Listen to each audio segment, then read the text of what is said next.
Hello guys, welcome back. இன்றைக்கி நம்ம ஜோப் கிம் பிஎல்எஃப்எஃப் தான் பார்க்க போகிறோம். ஆக்டிவ் லவ்வர் ஃபென் பாய்.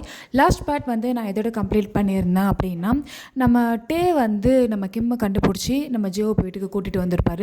நம்ம பார்த்த உடனே ஜியோட அப்பா அம்மா ரெண்டு பேருக்குமே வந்து பயங்கர ஷாக்காக இருக்கும்.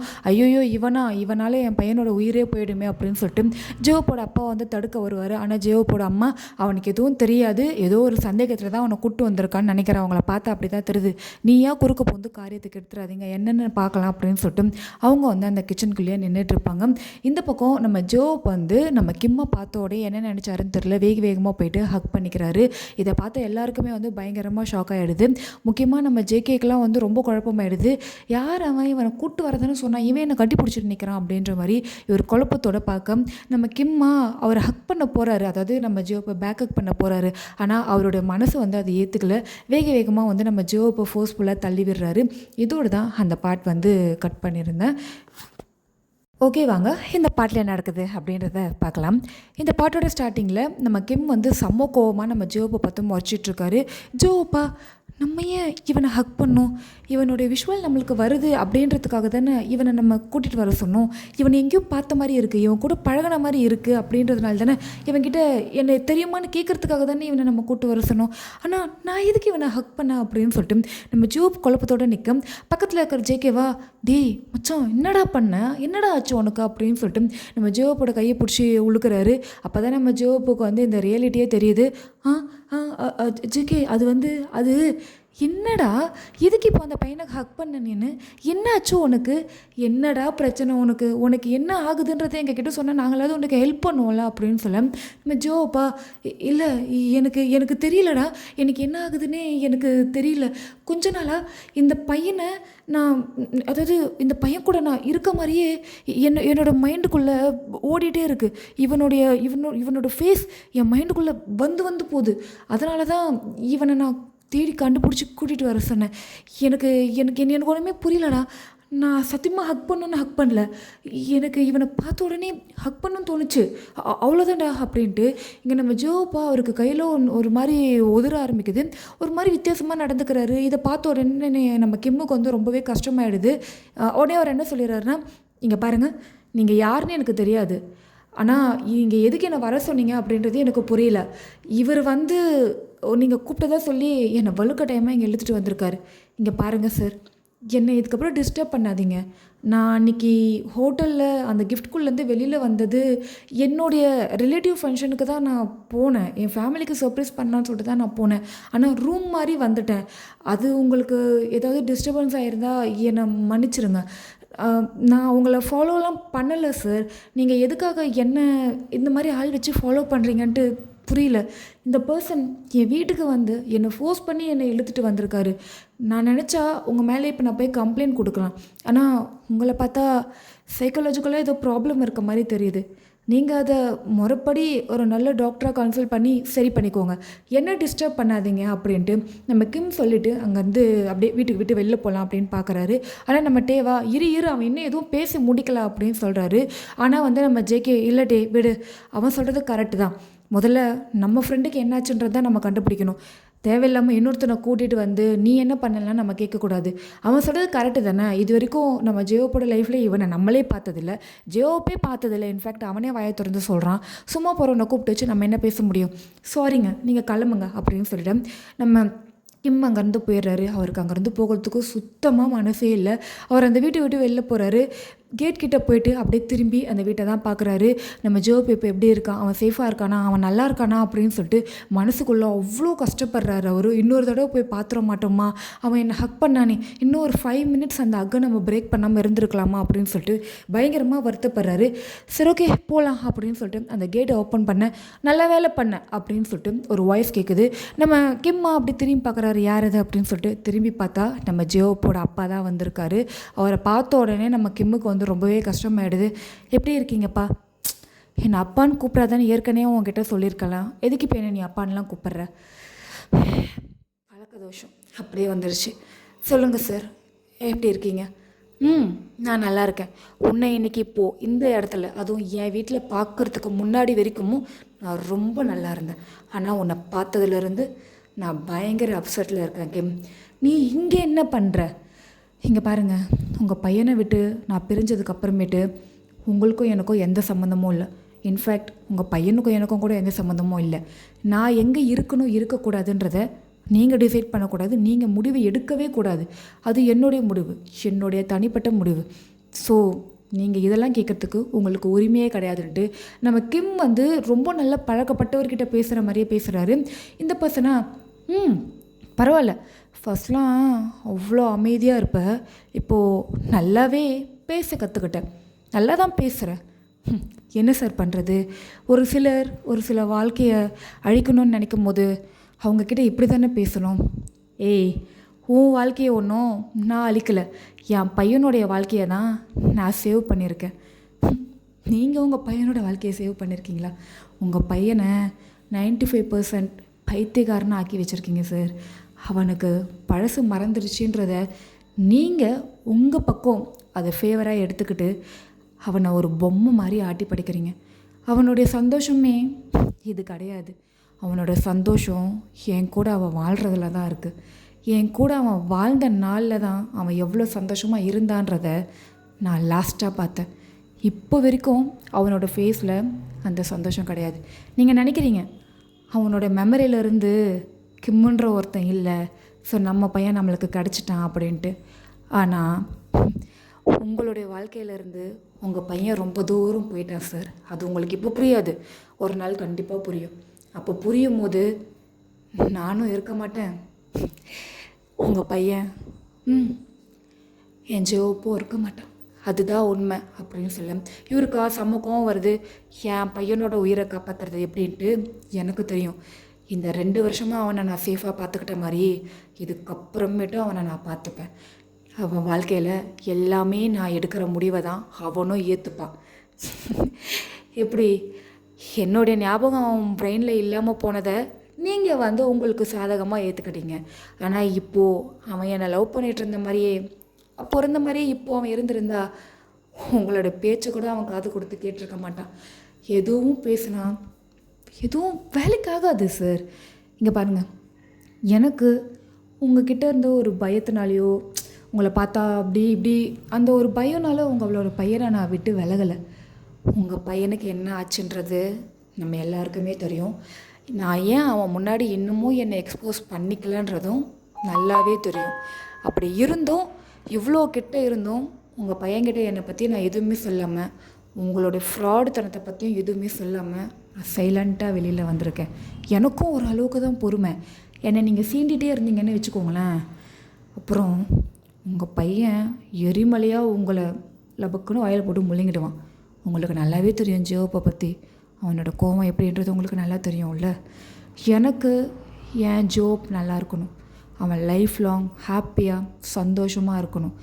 அந்த ஹாப்பினஸ் என் மூலயமா இல்லை அப்படின்னாலும் மறைமுகமாக அந்த சந்தோஷத்தை நான் கொடுத்த ஒரு சந்தோஷம் எனக்கு இருக்கிறதே போதும். இன்னொரு தடவை சொல்கிறேன், என்னை தேவையில்லாமல் டிஸ்டர்ப் பண்ணாதீங்க. நான் உங்கள் பையன் லைஃப்பில் வரல, உங்கள் வழியில் வரவே இல்லை. என் வாழ்க்கையை பார்த்து நான் போயிட்டுருக்கேன். என்னை சும்மா சும்மா நோண்டிகிட்டே இருந்தீங்கன்னா அப்புறம் நான் யாருன்றதை காட்ட வேண்டியதாக இருக்கும்னு சொல்லிட்டு நம்ம கிம் வந்து லிட்ரலி நம்ம ஜோப்போட அப்பாவை பயங்கரமாக மிரட்டிட்டு அங்கேருந்து கிளம்பி போயிடுறாரு. இதை கேட்குற ஜோப்போட அப்பாவா, புள்ள பூச்சிக்கெல்லாம் கொடுக்க முடிக்கும், நான் என்னடா கனவா கண்டேன், நீ பேசுகிற ஆனால் வாழ்க்கைக்கு ஏற்ற மாதிரி நீ பேசலை, சின்ன பையன்ல அப்படி தான் பேசுவேன், வாழ்க்கையை இன்னும் ஃபுல்லாக அனுபவிக்கும் போது உனக்கு தெரியும். இப்போதைக்கு ஒன்று விடுறேன், என் பையன் சேஃபாக இருக்க வரைக்கும் அவனுக்கு ஏதாவது ஒரு பிரச்சனை உன்னால் என் பையனுடைய சந்தோஷம் கெடுதுன்னா கண்டிப்பாக உன்னை கொல்றது கூட நான் துணி வேண்டாம் அப்படின்ற மாதிரி இவர் அப்படியே பேசிட்டு அவர் அப்படியே வீட்டுக்குள்ளே வந்துடுறாரு. இங்கே உள்ளே வந்து பார்த்தா நம்ம ஜோப்புக்கு பயங்கரமாக தலைவலிக்குது, சரியான தலைவலி. அப்படியே அந்த ஷோஃபாலே உட்காந்துடுறாரு. உடனே நம்ம ஜோப்போட அம்மா என்ன பண்ணுறாங்கன்னா வேகமாக வந்து ஹாட் வாட்டர் ரெடி பண்ணி எடுத்துகிட்டு வந்து நம்ம ஜோப்புக்கு டேப்லெட் கொடுக்குறாரு. இன்னும் நீ டேப்லெட் போடாமல் இருக்கேன், இந்த அதை சாப்பிட்றதுக்கு முன்னாடி போடு, நல்லா போடு அப்படின்னு சொல்லி ஒரு டேப்லெட் கொடுக்குறாங்க. நம்மளோட ஜோப்போடைய இந்த நிலமை வந்து நம்ம ஜேகேக்கும் நம்ம டேக்கும் வந்து ரொம்பவே சஸ்பீஷியஸாக இருக்குது. ஏன்னா இத்தனை நாளில் நம்ம ஜோப் இந்த மாதிரி ரொம்ப கஷ்டப்பட்டு தலைவலி இப்படிலாம் உட்காந்து அதுவும் ஒரு பர்சனை கூட்டிகிட்டு வர வச்சு அவனை ஹக் பண்ணி, அதாவது நம்ம கிம்மை பார்க்கும்போது ஜோப்போட கண்ணில் அவ்வளோ லவ் தெரியுது. அது வந்து நம்ம ஜோப்புக்கு புரியல. ஆனால் நம்ம ஜேகேக்கும் டேக்கும் நம்ம ஜோப்போட லவ் எப்படி இருக்குன்றது வந்து புரியுது. அதாவது லவ்னு இவங்க வந்து கன்ஃபார்ம் பண்ணல, ஆனால் அவனை பார்த்தா இவனுக்கு ஒரு வித்தியாசமான உணர்வு இவனோட கண்ணில் தெரியுதுன்றதை மட்டும் இவங்க 2 பேருமே ஃபீல் பண்ணுறாங்க. என்னன்னு தெரியலையே அப்படின்னு ஒரு குழப்பத்தோட நம்ம ஜோ பக்கத்தில் நின்றுட்டுருக்காங்க. நம்ம ஜோப்போட அப்பாவா வேகமாக வராரு. ஜேகே நீ கிளம்புப்பா, நான் பார்த்துக்கிறேன், நீங்கள் 2 பேரும் வீட்டுக்கு போங்க, டைம் ஆயிடுச்சுல அப்படின்னு சொல்ல, நம்ம ஜேகே வந்து கிம்மு மாதிரி பொறுமையாக மிரட்டிட்டு போகிறவங்களாம் கிடையாது. ஸோ எடுத்தோடனே அடில் தடில்னு பேசுகிறோம் ஒரே வார்த்தை, அங்கிள் இத்தனை நாள் நாங்கள் தானே பார்த்துட்டு இருந்தோம், நீங்கள் என்ன இப்போ தானே வந்திருக்கீங்க, எங்கள் ஃப்ரெண்டை உங்களை விட நாங்கள் நல்லாவே பார்த்துப்போம், நீங்கள் சாப்பிட்டு நல்லா ரெஸ்ட் எடுங்க அங்கிள், நீங்கள் பார்க்குறதுக்கு தான் ரொம்ப டயர்டாக இருக்க மாதிரி இருக்குது, ஜோப்பை விட நீங்கள் ஏதோ ஒரு விஷயத்த மைண்டில் போட்டு குழப்புற மாதிரியும் எனக்கு தோணுது அப்படின்னு சொல்லிடும். நம்ம ஜோப்பா சேக்கே எனக்கு கொஞ்சம் ரூம்க்கு கூப்பிட்டு போறியா, வாடா நான் கூப்பிட்டு போகிறேன் அப்படின்னு சொல்லிட்டு நம்ம ஜோப் என்ன பண்ணுறாருன்னா நம்ம ஜேகே கூட அப்படியே ரூமுக்கு போயிடுறாரு. இங்கே நம்ம டேவா சாரி அங்கிள், ஜேகே எப்போவுமே இப்படி தான் படப்படன்னு பேசிடுவான், பார்த்தாலே தெரியுது, சரி உங்களுக்கு என்ன ஃபுட் அரேஞ்ச் பண்ண சொல்லவா, வேண்டாம் அங்கிள், நானும் ஜேகேவும் சாப்பிட்டு தான் வந்தோம், எங்களுக்கு வயிறு ஃபுல்லாக இருக்குது, நாங்கள் கொஞ்சம் நேரம் ஜோப் கூட இருந்துட்டு நாங்கள் அப்புறம் வீட்டுக்கு கிளம்பி போய்க்கிறோம், நீங்கள் சாப்பிட்டீங்களா, இல்லை இனிமேல் தான் சாப்பிட போகிறோம், நீங்கள் சாப்பிட்ருங்க, கொஞ்சம் நேரம் கழிச்சு ஜேஓப்பு ஃபுட் எடுத்துகிட்டு வாங்க அப்படின்னு சொல்லிட்டு நம்ம டே வந்து அங்கேருந்து மூவ் ஆகுறாரு. இவங்களும் வந்து சரி ஓகே நான் கூப்பிட்றேன், அப்போ ஜோப்பை கூட்டிகிட்டு வா கீழே சாப்பிட்றதுக்கு அப்படின்னு சொல்லிட்டு இவங்க 2 பேருமே வந்து கிச்சன் பக்கமாக போயிடுறாங்க. நம்ம டே வந்து மேலே போயிடுறாரு, ஆனால் போனவர் சடனாக அவரோட ஃபோன் வந்து கீழே இருக்குல்ல அப்படின்றத அவருக்கு வந்து அப்போ தான் தோணுது, அது எடுக்கலாம் அப்படின்னு சொல்லிட்டு ரிட்டன் வராரு பாருங்க. நம்ம டே மேலே போயிட்டாரு அப்படின்னு நினச்சிட்டு இவங்க 2 பேரும் உள்ளே போனாங்களே கிச்சனில்.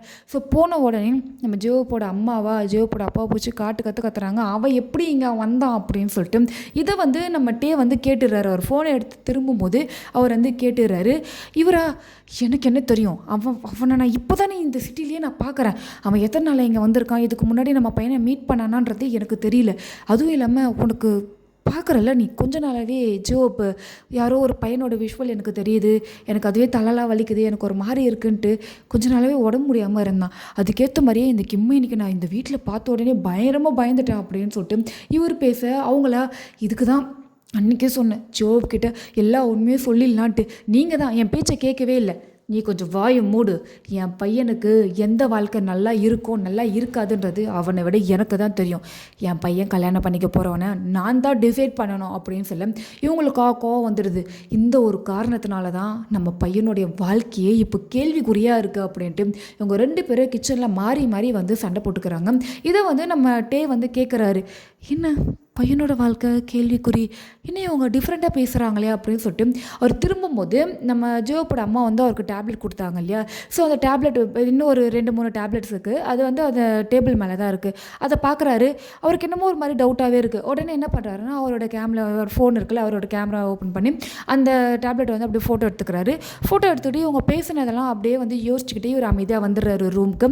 வந்து பார்த்தா நம்ம ஜோப் வந்து பெட் மேலே உட்காந்துட்ருக்காரு, பக்கத்தில் நம்ம ஜேகே உட்காந்துட்ருக்காரு.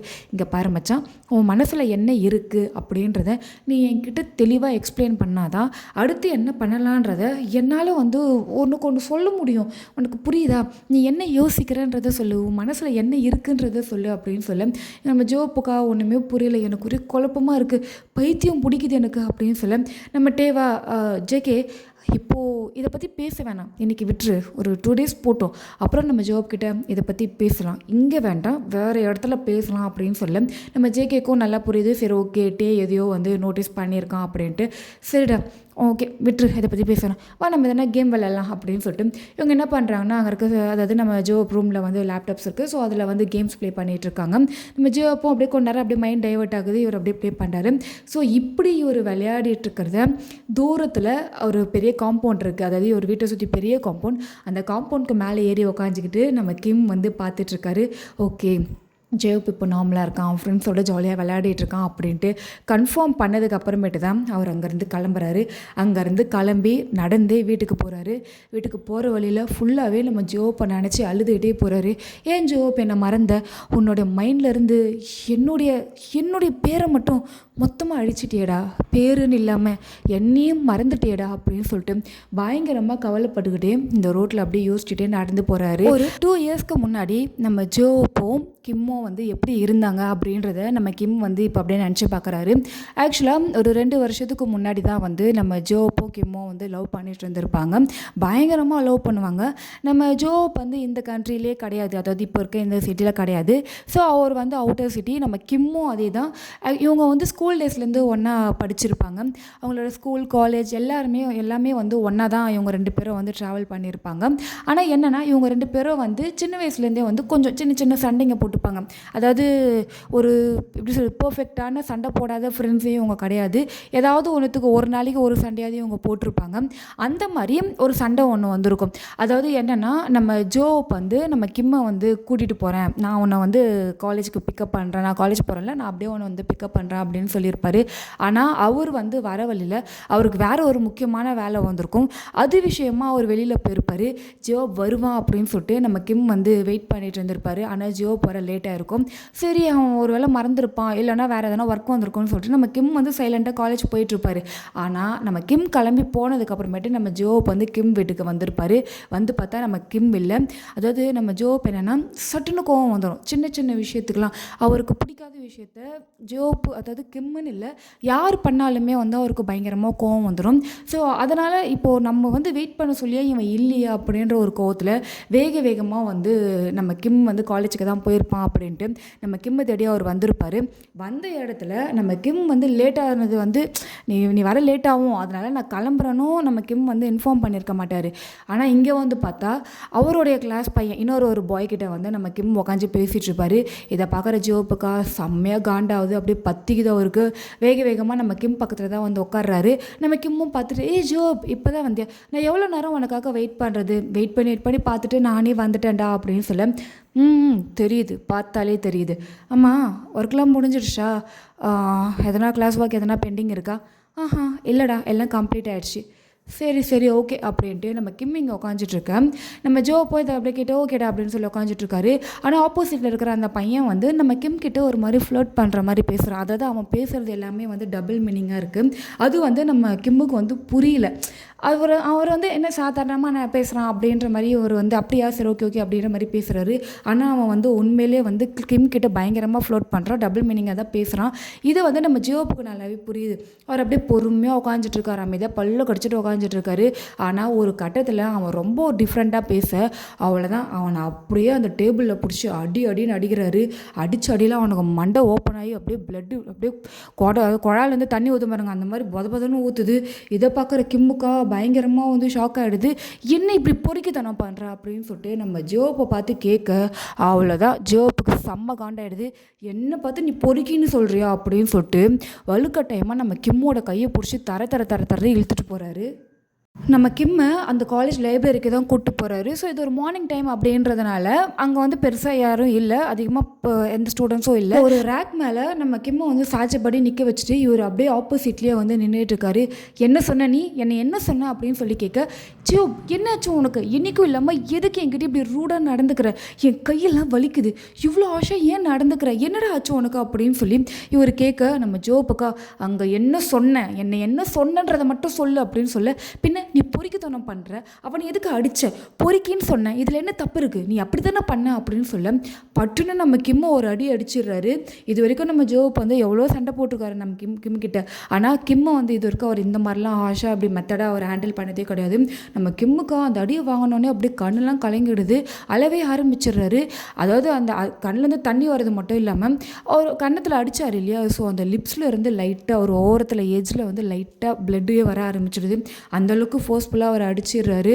நம்ம கிம் வந்து அவரோட கண்ணிலேருந்து தண்ணி வரதை பார்த்த உடனே தான் நம்ம ஜோப்புக்கே வந்து புரியுது, இவன்கிட்ட ரொம்ப ஆடாக நடந்துக்கிட்டோமோ அப்படின்னு சொல்லிட்டு. ஸோ அந்த பிளட்டை வந்து துடைக்கலாம் அப்படின்ட்டு அவர் கையை எடுத்துகிட்டு வர்றாரு பாருங்க. நம்ம கிம் அப்படியே ஸ்டாப் பண்ணிடுறாரு. இல்லை வேண்டாம், என்ன நீ தொடவே தொடாத, நீ நீ என் ஜோப்பே கிடையாது, நீ என் ஃப்ரெண்டு ஜோப்பே சத்தியமாக கிடையாது, என்கிட்ட நீ பேசாத, எனக்கு உன்னை பார்க்க கூட பிடிக்கல, என்னோட ஃப்ரெண்டே கிடையாது, நீ இதுக்கப்புறம் நம்ம ஃப்ரெண்ட்ஸ் கிடையாது அப்படின்னு சொல்லிட்டு நம்ம ஜோப்பை தள்ளி விட்டுட்டு வேகமாக நம்ம கிம் அங்கேருந்து விழுந்தடிச்சிட்டு ஓடிடுறாரு. இங்கே பாரு கிம், நான் சொல்கிறத கேளுடா அப்படின்ட்டு நம்ம ஜோப் இங்கேருந்து கத்துறாரு. ஆனால் நம்ம கிம் வந்து கேட்குற மாதிரியே இல்லை. அன்றைக்கி கிளாஸஸ் கூட அவர் அட்டன் பண்ணல.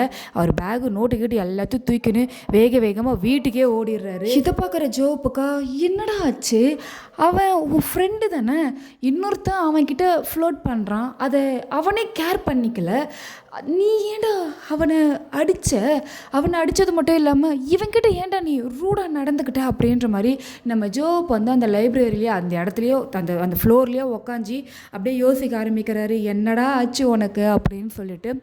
ஓகே காய்ஸ், இதோட இந்த பார்ட் வந்து நான் இங்கேயே கம்ப்ளீட் பண்ணிடுறேன். நெக்ஸ்ட் பார்ட் வந்து சீக்கிரமாக பார்க்கலாம். இங்கே வெளியில் வந்து ஸ்ட்ரீட் டாக்ஸ் வந்து நிறைய இருக்குது, அதனால் அதுங்க குலைச்சிட்டே இருக்குங்க எதனா வண்டி போனால் கூட.